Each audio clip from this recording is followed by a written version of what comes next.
திமுக தீய சக்தி, திமுகவை விரட்டி அடிக்கணும். இதுல மோடியோ அமித்ஷாவோ எல்லாரும் சொல்லிட்டாங்க. எடப்பாடியார் என்ன சொல்றாரு? ஒரு சிங்கத்துக்கூட 1000 முயல் இருக்கிறதுக்கும் ஒரு சிங்கத்துக்கூட ஒரு புலி இருக்கிறதுக்கும் வித்தியாசம். அதனாலதான் பிஜேபி முயல் யாரு? திமுகவை பொறுத்த வரைக்கும் எவ்வளவு நேரம் நீங்க கூட்டணி கட்சியில அடிமையா வச்சு நீங்க சமூக நீதி பேசுறவங்களுக்கு ஏங்க பங்கு கொடுக்கறது யோசிக்கிறீங்க? கூட்டணிக்குள்ள உரிமையை கேட்கறதுக்கு அவங்களுக்கு அந்த உரிமையை கொடுக்குறீங்களா? அதிமுக எப்போ மைனாரிட்டி அரசாங்கம் அமைச்சாங்க? திமுக பேசக்கூடிய சமூக நீதி என்பது வெறும் ஏட்டளவில் இருக்குது, அவ்வளோதான். அது ஏட்டளவு மட்டும் இல்லை, தான் கட்சிக்கு மட்டும் இல்லை, தான் குடும்பத்துக்கு.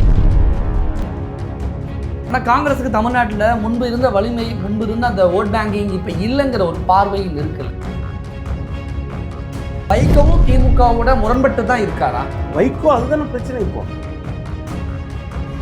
வைகோ விட கமல் தான் முக்கியம்னு திமுக முடிவு பண்ணிருச்சு, இப்படிதான் புரிஞ்சுக்க. ஆமா, அப்படிதானே ஆயிடுச்சு. இப்போ விஜய் ஒரு புது ஃபேக்டர் வராது இல்லைன்னு சொல்லலாம். எப்பெல்லாம் புது ஃபேக்டர் வருதோ அப்பெல்லாம் ஆளுங்கட்சி தோற்கடிக்கும். அதை விட்டுட்டு ஒரு கூட்டணி கட்சி தலைவரை போய் பார்க்குறாருன்னா அவர் இப்படி போய் பார்த்தாரா, அந்த காரில் போனாரா, பைக்கில் போனாரா, சைக்கிளில் போனாரா, முகத்தை மூடின்னு போனாரா, கட்சி போச்சு துரத்தாரா, என்ன கேவலமாக போயிட்டாங்க.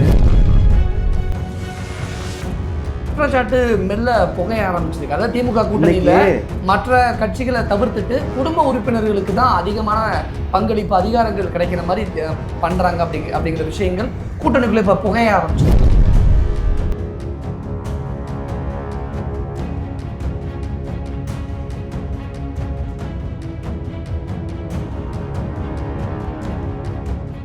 வணக்கம். இன்றைய நமது சிறப்பு விருந்தினர் அரசியல் விமர்சகர் பொன் வில்சன் அவர்கள். வணக்கம் சார். வணக்கம்.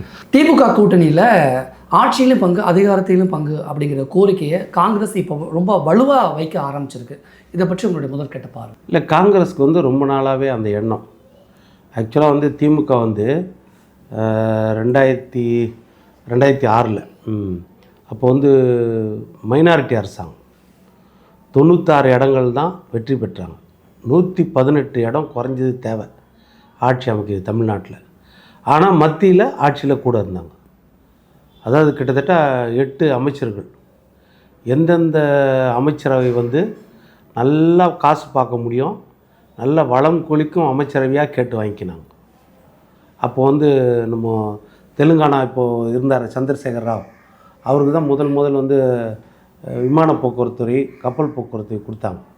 அது எனக்கு வேணும்னு சொல்லிட்டு அங்கே சண்டை போட்டு நம்ம அப்போது மன்மோகன் சிங், சோனியா காந்தி இருக்கும்போது அதை வாங்கிட்டு அவர் வாங்கினதை எடுத்து கொடுத்தாரு சந்திரசேகர் ராவ். அவர் கையில் அலாட் பண்ணதை வேறு வழி இல்லாமல் இவங்களுக்கு கொடுத்துட்டு கொஞ்ச நாளைக்கு அவர் இலாக்கா இல்லாத அமைச்சராகவே வச்சுருந்தாங்க கூட்டணியில். அந்த மாதிரி இடத்துல வாங்கினாங்க பங்கு போட்டு. தயாநிதி மாறனுக்கு, அப்புறம் டிஆர் பாலுவுக்கு, எல்லாருக்கும் சேர்த்து அப்போ வாங்கினது 8 அமைச்சர். வைகோ அவர்கள் ஜெயிச்சு அந்த கோட்டாலையும் கேட்டு தான் வாங்கினாங்க. ஆனால் தமிழ்நாட்டில் பங்கு கொடுக்கல, ஆட்சியில் அதிகாரத்தை.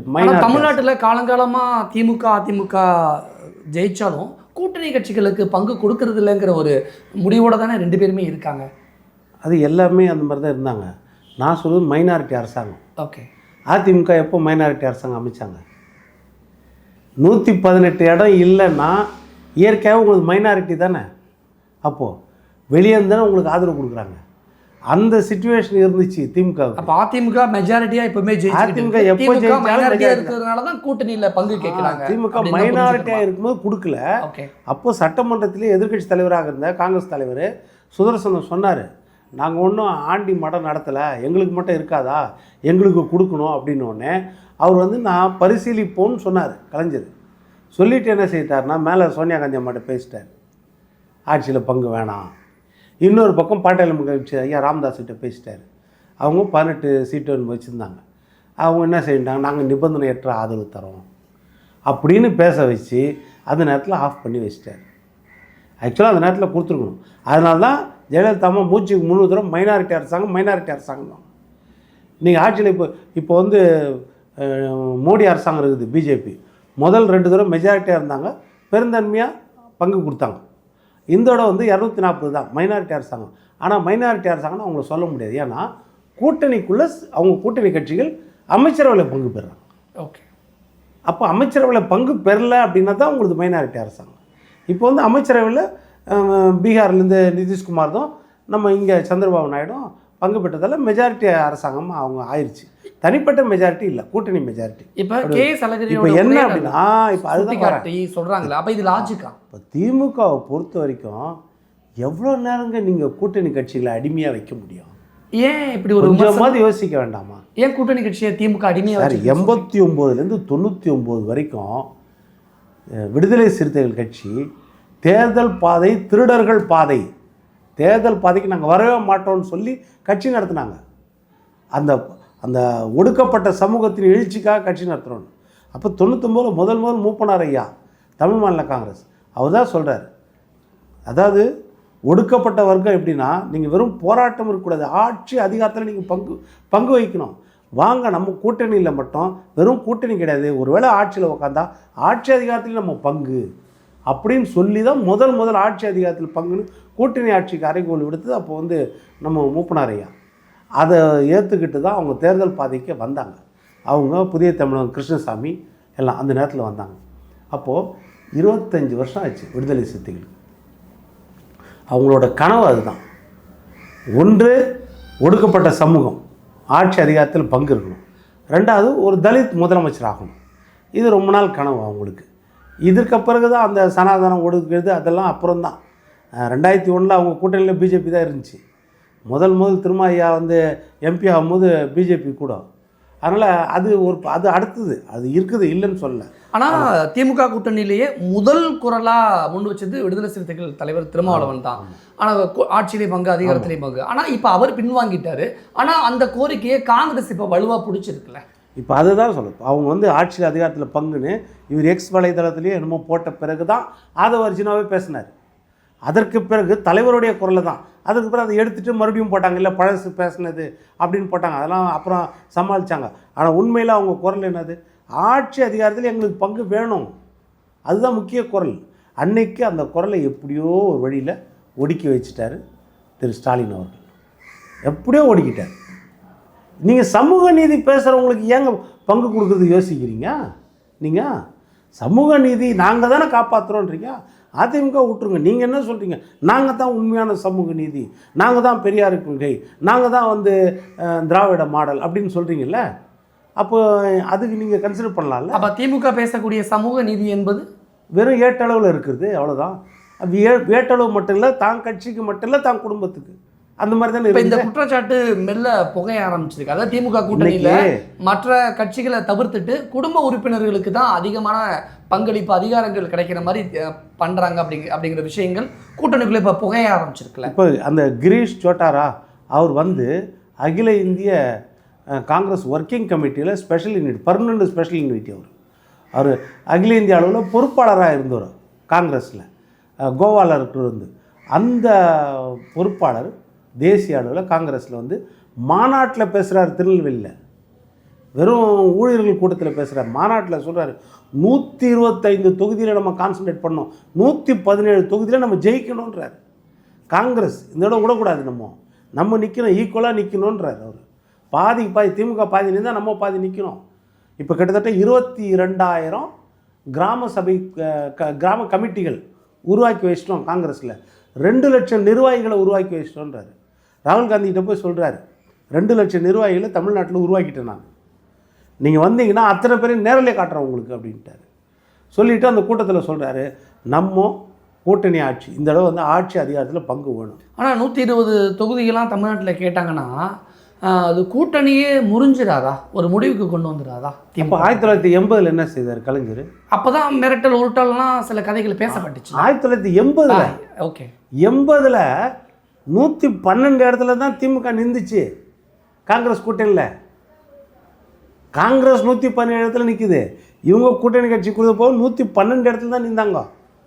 அப்போ பாருங்கள், அப்போ என்னது, முதலமைச்சரே அறிவிக்கல கடைசி கட்ட வரைக்கும்.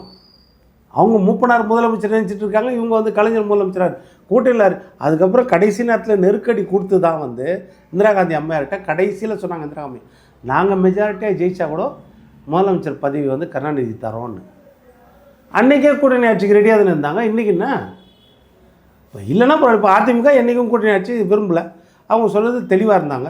அப்படி இருக்கும் நீங்கள் கூட்டணி ஆட்சியை அன்றைக்கே சாம்பிள் பார்த்தீங்களா 1980 திமுக? அப்புறம் இருந்தால் என்ன? திமுக வந்து 80 கூட்டணி ஆட்சிக்கு தயாராக இருந்துச்சு. ரெண்டாவது சொல்கிறேன், 2006 மைனாரிட்டி அரசாங்கம், 96. அப்போ ரெண்டையும் பார்த்துருக்காங்கல்ல.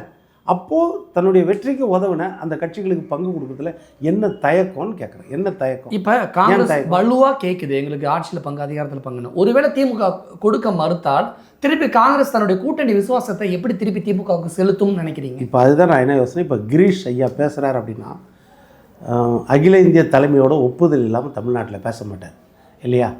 அவர் ஆல் இண்டியா பொறுப்பாளராக இருக்கிறவர். அடுத்தது முன்னாள் தலைவர், மாநில தலைவர் திரு KS அழகிரி, அவர் என்ன பேசுகிறாரு? அவர் வந்து தெளிவாக பேசுகிறார்ல, பத்திரிக்கைகிட்டே பேட்டி கொடுக்குறாருல.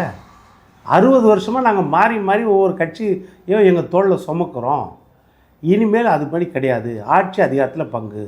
நாங்கள் திமுக கூட்டணியில் இருந்தாலும் ஆட்சி அதிகாரத்தில் பங்கு கேட்போம். எவ்வளோ நாளைக்கு வந்து வெறும் சாரை அவங்க சாப்பிட்டுட்டு சக்கையை எங்களுக்கு கொடுப்பாங்க கேட்குறாருல. இதை விட தெளிவாக என்ன கேட்கணும்? இன்றைக்கி ஏன் இது விவாத பொருளாகல?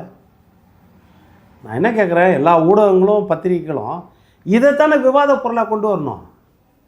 அதை விட்டுட்டு ஒரு கூட்டணி கட்சி தலைவரை போய் பார்க்குறாருன்னா அவர் இப்படி போய் பார்த்தாரா, அந்த காரில் போனாரா, பைக்கில் போனாரா, சைக்கிளில் போனாரா, முகத்தை மூடின்னு போனாரா, கட்சி போச்சு துரத்தாரா, துண்டு, என்ன கேவலமாக போயிட்டாங்க.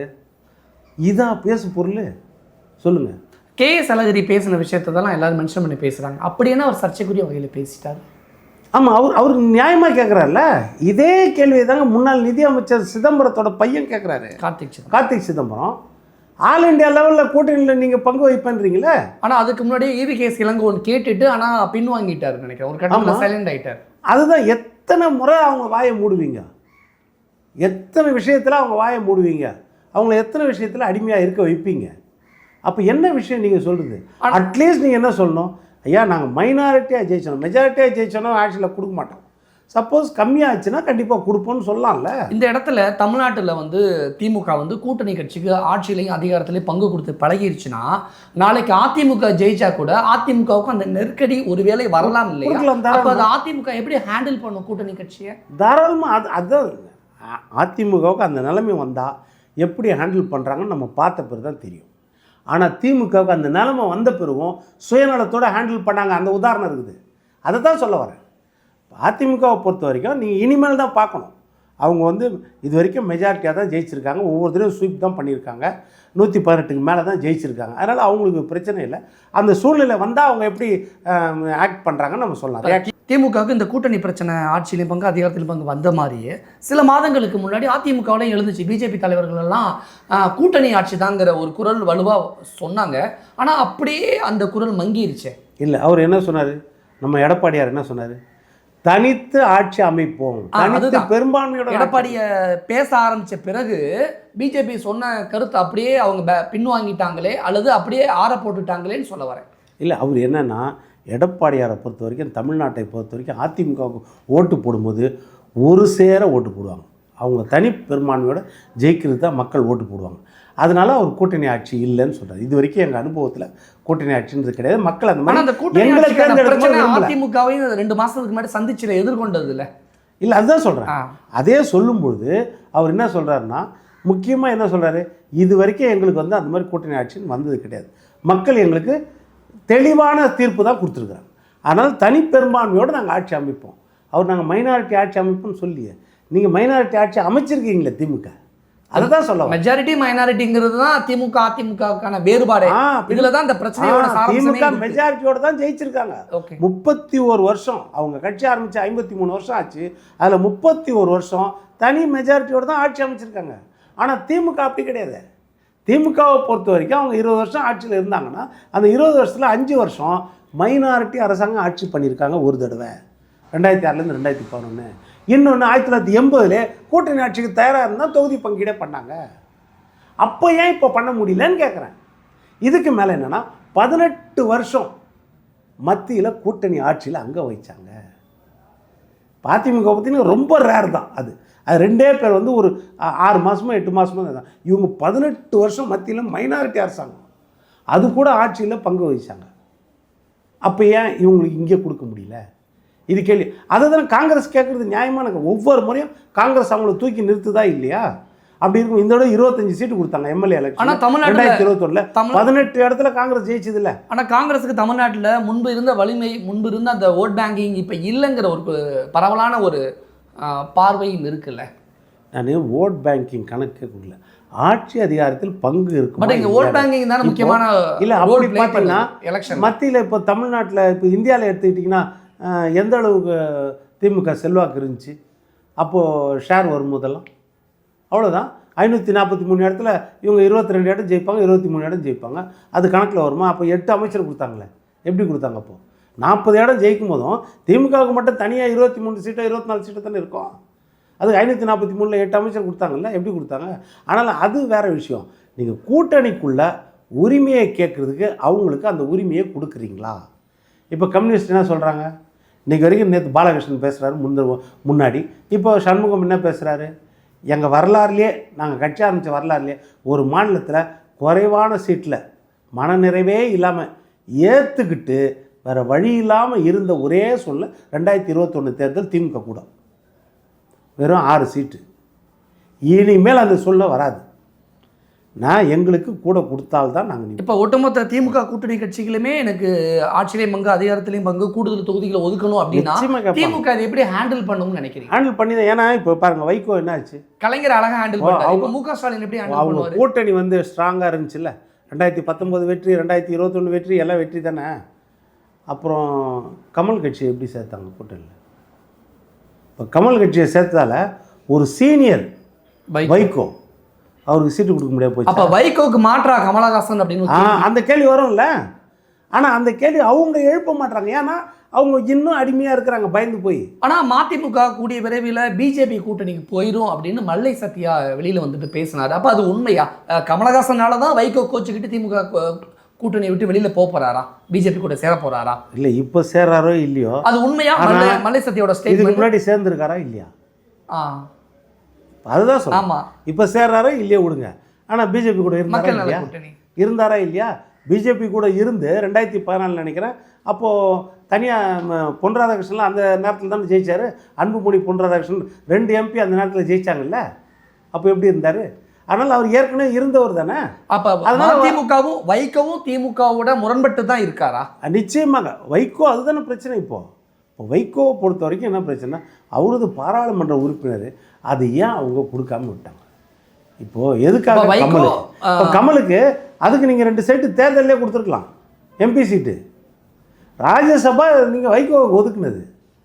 நீங்கள் எலெக்ஷன் நிற்கிறது கொடுத்துருக்கலாம்ல கமலஹாசனுக்கு. எலெக்ஷன் இந்த வந்துருக்குன்னு ஏற்கனவே கொடுத்த செட்டிங்லேருந்து எதுக்கு நீங்கள் மாற்றினீங்க? எனக்கு வைகோவை விட கமல் தான் முக்கியம்னு திமுக முடிவு பண்ணிருச்சு. இப்படி தான் புரிஞ்சுக்க. ஆமாம், அப்படி தானே ஆயிடுச்சு. அதனால தான் இன்னொன்று எடுத்துக்கோங்க. துரை வைகோ எந்த சின்னத்தில் இருந்தார்? திருச்சியில் உதயசூரியன். உயிரே போனாலும் நான் உதயசூரியன் நிற்க மாட்டேன்ட்டார். மேடையில் KN நேரு உட்கார வச்சு தேர்தல் பிரச்சாரம் முதல் அறிமுக கூட்டத்தில், அவங்க ஊழியர் கூட்டத்தில் அழுகுறாரு. என் உயிரே போனாலும் நான் உதயசூரியன் நிற்க மாட்டேன், எனக்கு தீப்பெட்டி சின்னம் தான், என்னை வற்புறுத்துற வேலை இந்த வச்சுக்காதீங்க அப்படின்னு. அப்போது ஒரு சின்னம், ஒரு கட்சியோட சின்னத்தில் உயிரே போனால் நிற்க மாட்டேன்னு சொல்கிறவர் கூட்டணியில் இருந்தார். அப்போ எவ்வளோ நெருடல் அவங்களுக்கு. அந்த நெருடல் முடிவு அதுதான். அந்த முடிவு வெற்றியா அதை வச்சுட்டு வாய் மூடி மௌனியாக இருக்காங்க. இந்த முறை என்னென்னா அவங்களுக்கும் தெரியும் என்னென்னா எடப்பாடி ஸ்ட்ராங்காக இருக்கார், அதிமுக ஸ்ட்ராங்காக இருக்குது. அதிமுக பிஜேபி கூட்டணி கீழ்மட்டம் வரைக்கும் எல்லா முரண்பாடுகளையும் மீறி ஜெல்லாகுது. எந்த விஷயத்தில் அது ஒருமித்து நிற்குதுன்னா திமுக தீய சக்தி, திமுகவை விரட்டி அடிக்கணும். இதில் மோடியோ அமித்ஷாவோ எல்லாரும் சொல்லிட்டாங்க. எடப்பாடியார் என்ன சொல்கிறார்? ரைட். ஆனால் ஏன்னா இந்த தேர்தலை கூட்டணி வலுவாக இல்லை, அதுதான் வலுவாக இருக்குது. ஏன் தெரியுமா? ஏன் சொல்ல வரேன், பிஜேபி மட்டும்தானே இருக்குது. இப்போ பிஜேபி மட்டும்தானே இருக்குதுன்னா, இப்போ நீங்கள் வந்து ஒரு சிங்கத்துக்கு கூட 1000 முயல் இருக்கிறதுக்கும் ஒரு சிங்கத்துக்கு கூட ஒரு புலி இருக்கிறதுக்கும் வித்தியாசம் இல்லையா? சொல்லுங்கள். இரட்டை இலக்கத்தில் ஓட்டு வாங்கின ஒரு கட்சியை சொல்லுங்கள் திமுக கூட்டணியில் எந்த கட்சி இருக்குது? காங்கிரஸ் தனியாக கடந்த காலம் இருந்துச்சு, 2.5% ஓட்டு வாங்குச்சு. அப்போ அந்த கூட்டணியில் இரட்டை இலக்கத்தில் ஓட்டு வாங்கின ஒரு கட்சியை சொல்லுங்கள் இருக்கா? திமுகவை தவிர இப்போ அதிமுகவில் பிஜேபி இருக்குல்ல, ரெட்டை இலக்கத்தில் வாங்குது. அப்போ எது ஸ்ட்ராங்கு? அப்போ அதனால தான் பிஜேபியை அதை சொல்லுங்க, சொல்றீங்களா?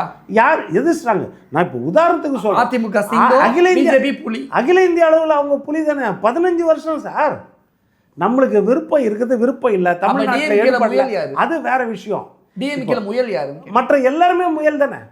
திமுக தானே பிரதான கட்சி. அங்கே அபவ் 30% தான் நீங்கள் திமுக கூட்டணியில் ஒரு கட்சி கூட புலியா இல்லையா? எல்லாமே முயல் கட்சியாக தான் இருக்கா?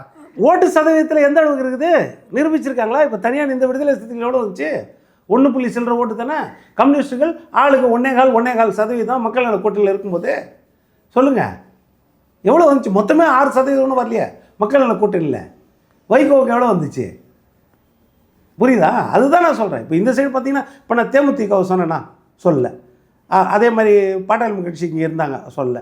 ஆனால் பிஜேபி போன தடவை அது யார் கூட இருந்தாங்களோ யார் கூட இல்லையோ அவங்க தலைமையில் இருக்கிற கூட்டணியில் அவங்க ஒரு 11% வாங்கினாங்க. நீங்கள் சொல்கிறத பார்த்தா 2026 தேர்தலுக்கு முன்னாடியே திமுக கூட்டணி முறிவு ஏற்பட்டுரும், பிரிஞ்சிருவாங்க, செதஞ்சிருவாங்க, உடஞ்சிரும் அப்படிங்கிற மாதிரி இருக்குது. ஆமாம், அது இப்போது நீங்கள் ஒன்றும் வேணாம். திரும்ப ஐயா என்ன சொன்னார்? விடுதலை சிறுத்தைகள் ஆதவர்ஜுனா இந்த மாதிரி உரிமையை கோரி பேசும்போது முதல் முறை எடுக்கலை. அந்த அம்பேத்கருடைய புத்தக வெளியீட்டு விழாக்கு பிறகு தான் அவர் வந்து நீக்கப்படுகிறார். அதற்கு முன்னாடி அவர் நீக்கப்படலை. மது ஒழிப்பு மாநாடு நடக்கும்பொழுது கூட நீக்கப்படலை. அதிலெல்லாம் பெரிய ஆதரவு அவர் பேரை சொன்னோன்னு இருந்துச்சு.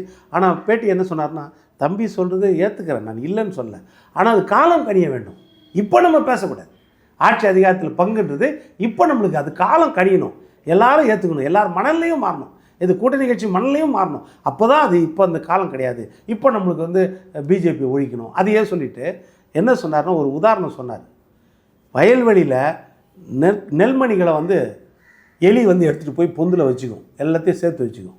அப்போ எலி பிடிக்கிறவங்கள அந்த வயல் விவசாயி கூப்பிட்டு வருவோம், அதுக்குன்னு இருப்பாங்க ஆட்கள். அவங்க வந்து என்னென்னா, அவங்க வரும்போது இந்த எலிகள் என்ன செய்யும்னா, இந்த பொந்துக்குள்ளே கொண்டு போய் வலைக்குள்ளே வச்சுக்குமே, ஒரு ஸ்பேர் வழியை ஏற்படுத்தி வச்சுருக்குமா எஸ்கேப் ஆகிறதுக்கு, தான் தப்பிக்கிறதுக்கு ஒரு வழி ஏற்படுத்தி. அவன் நெல்மணியெல்லாம் எடுத்துருவான், ஆனால் எலியை பிடிக்க முடியாது. எலி வந்து பின்பக்கம் ஒரு வழி வச்சுருக்குமா, அது வழியாக போயிடும். அப்போது ஸ்பேர் வழி இல்லாமல் ஒரு இடத்துல நீங்கள் விளையாடக்கூடாதுன்றார் அவர். அப்போ யார் எலின்னு சொல்ல வர்றாரு? அவரே தன்னை சொல்கிறாரு.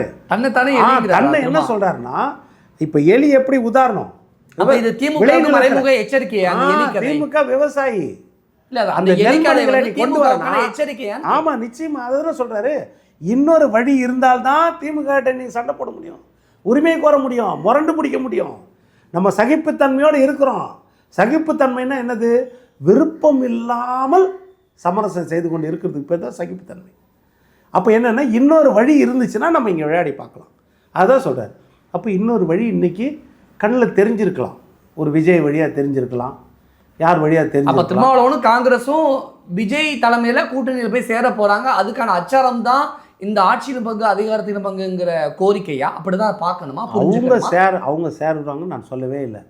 அவங்க சேர்ற அளவுக்கு திமுக தள்ளி விட்டுருமான்னு தெரியாது. ஆனால் ஒரு டாக் ஆஃப் த டவுன் இருக்கு, காங்கிரஸ் விஜய் கூட ஒரு கூட்டணி வைப்பதற்கான சாத்தியக்கூறுகள் இருக்கு அப்படின்னு பேசுறாங்களே. ஆமா, நிச்சயம் பொருளா மாறி இருக்கு. நான் அதுதான் சொல்றேன், புகையாம எரியாதுல்ல. அதுதான் நான் சொல்ல வரேன்.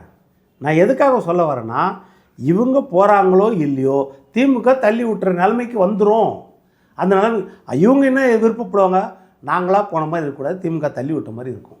யார் அப்படி சொல்கிறா, எதிர்பார்க்குறா? ஆமாம், இவங்க ஆமாம், எனக்கு காங்கிரஸும் விடுதலை சிறுத்தைகளுமா 117 சீட்டு கேட்குறாங்கன்னா என்ன அர்த்தம்? அப்போ அதான் அர்த்தமா? ஆமாம், 117 சீட்டு கேட்குறாங்கன்னா என்ன அர்த்தம்? அப்போ காங்கிரஸ் ஆட்சி அதிகாரத்தில் பங்குன்னு கேட்குறாங்கன்னா என்ன அர்த்தம்? 2026 கொடுக்கலன்னா வேற வாய்ப்பு இருக்குதுன்னு சொல்லாமல் சொல்கிறது தானே அது. 2026 திமுக கூட்டணியில் காங்கிரஸ் இருக்கவே இருக்காதுங்கிறதுக்கு இது ஒன்று தான் சாட்சியா? கடைசி நேரத்தில் கடந்த காலங்களில் 2 சீட்டு வித்தியாசத்துக்கும் என்னமோ வைகோ வந்து மாறினார், கூட்டணி 22, 24 சீட்டு வித்தியாசத்துக்கு மாறினார்.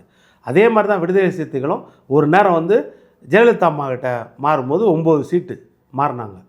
அதே மாதிரி தான் எல்லா கட்டத்திலையும் கடைசி நேரம் வரைக்கும் இதை பேசுவாங்க. ஏன்னா போன தடவை வந்து முதல் முறை ஸ்டாலின் வந்து முதலமைச்சர் வேட்பாளராக நிற்கிறாரு. அப்படி இருக்கும்பொழுது கலைஞர் மறைவு, அந்த நேரத்தில் மக்கள் நல கூட்டணியில் அந்த கட்சிகள்லாம் நிறைய அடி வாங்கிருச்சு. அப்போது நம்ம மீளணும் அப்படின்னா வேறு வழி இல்லாமல் இருக்கலாம், 6 கொடுத்தாலும் 4 கொடுத்தாலும் இருக்கலான்னு இருந்தாங்க. இப்போ அந்த மாதிரி இருக்க மாட்டாங்க.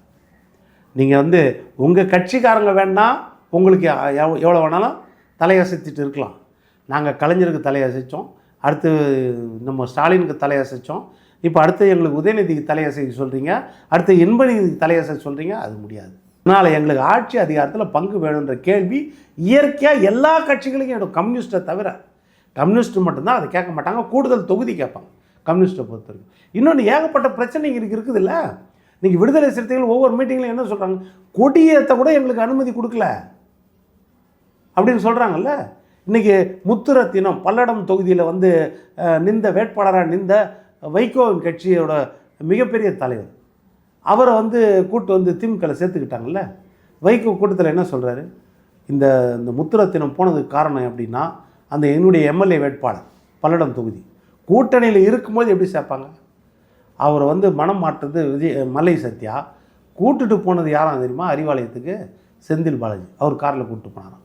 இதை சொல்கிறார் வைகோ. ஆனால் நாங்கள் திமுகவை கோச்சிக்க மாட்டோம். அப்போது ஃபுல் அதிருப்தியில் தான் இருக்கிறாங்க மனசுக்குள்ளே. அந்த தொண்டர்கள் எப்படிங்க ஓட்டு போடுவாங்க? சாம்சங் தொழிலாளர்கள் போடுவாங்க. இப்போ திமுக சொல்லுங்கள், இப்போ கம்யூனிஸ்ட் சாம்சங் தொழிலாளர் கம்யூனிஸ்ட்டில் நிறையா இருப்பாங்க, திமுக போடுவாங்களா? பழைய பென்ஷன் கொடுக்கல லட்சக்கணக்கான அரசு ஊழியர்களுக்கு திமுக போடுவாங்களா? இந்த மாதிரி எவ்வளோ பிரச்சனை இருக்குது. அப்போது அதை மாதிரி இவங்க தலைவர்கள் வேண்டுமானால் சமரசம் பண்ணிட்டு இருக்கலாம், தொண்டர்கள் ஓட்டு மாறாது. அந்த இடத்துல வாங்கக்கூடிய இடத்துல தான் எடப்பாடியார் இருக்கிறார். அதுதான் அவங்களுக்கு ஒரு பிரச்சனையாக இருக்குது. இப்போ விஜய் ஒரு புது ஃபேக்டர் வராரு, இல்லைன்னு சொல்ல நான், விஜய் வரட்டும், வாழ்த்துக்கள், இல்லைன்னு சொல்ல.